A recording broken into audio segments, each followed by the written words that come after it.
Ano nga ba ang posibilidad na ang 6'8" center ng TNT na si Brandon Rosser ay lumipat dito sa Barangay Ginebra?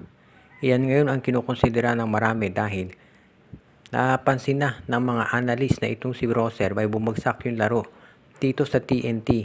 Hindi na siya katulad nung dati nung nasa NLEX Road Warriors pa.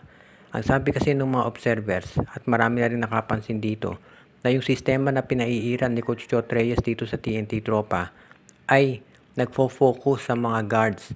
Alam natin yung dribble drive niya, matagal na ganyan talaga. Kaya nga gumanda talaga laro nito si RR Pugoy at yung iba pang mga players dyan.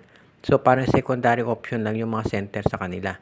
Ibig sabihin hindi masyadong nabibigyan ng pagkakataon itong si Brandon Rosser na ipakita yung kanyang offensive skills. Ang sabi nga ng iba, taga-set lamang ng screen itong si Brandon Rosser dito sa TNT. Kaya hindi masyadong lumabas yung laro niya. And of course, alam natin na ito ay merong ACL injury, so hindi siya makapaglalaro ngayong season. So ang tanong, ito kayong Barangay Ginebra ay willing maghintay dito kay Brandon Rosser kung ite-trade siya ng TNT. Ang sabi ng iba, malamang mag-willing maghintay ang Ginebra dahil ginawa na nila yan dito kay Jeremiah Gray. 1 year hindi naglaro si Jeremiah Gray nung na-trade yan mula sa Terra Firma dahil nga merong ACL. At ito lamang season na to, last year hindi nakapaglaro si Jeremiah Gray dahil naka-ACL ulit. So ibig sabihin, handa naman ang Barangay Ginebra na maghintay. Sa ngayon, meron naman silang Isaac Go na pwedeng gamiting center at nandiyan pa si Japet Aguilar. Ang pwedeng i-trade ng Ginebra kapalit dito kay Brandon Rosser ay itong si Ben Adamos at sasamahan nila ng isang first round draft pick.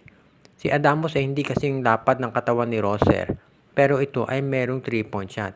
Ibig sabihin, yung laro ni Adamos ay parang itong si Poy Eram, center na pwedeng maging stretch 4. At mukhang yan ay mas bagay dito para kay Chot Reyes dahil yan ang laro na mas fit do sa dribble drive system niya. Ito naman si Brandon Rosser, magdadagdag yan ng lakas dito sa Ginebra pagdating sa loob. Dahil parang Christian Stan Hardinger ang kargada nito. At yan ang magiging magandang setup para dito sa Ginebra. Kung meron kang Isaac Go na center plus nandiyan pa si Brandon Rosser at itong si Japet Aguilar sa power forward at Jamie Malonzo, masasabi natin na isa na sa pinakamalakas na teams ngayon ng Barangay Ginebra kung ito ay matutuloy.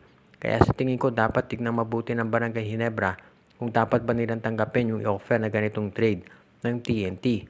At kung ikaw naman si Brandon Rosser, sa tingin ko, mas maganda kung mapunta ka sa Ginebra dahil dyan magagamit ka ng husto ni Coach Tim Cone. Dahil si Coach Tim, alam natin kung ano nagawa niya sa karir ni Stan Hardinger na talagang lumabas yung laro nung napunta dito sa Barangay Ginebra.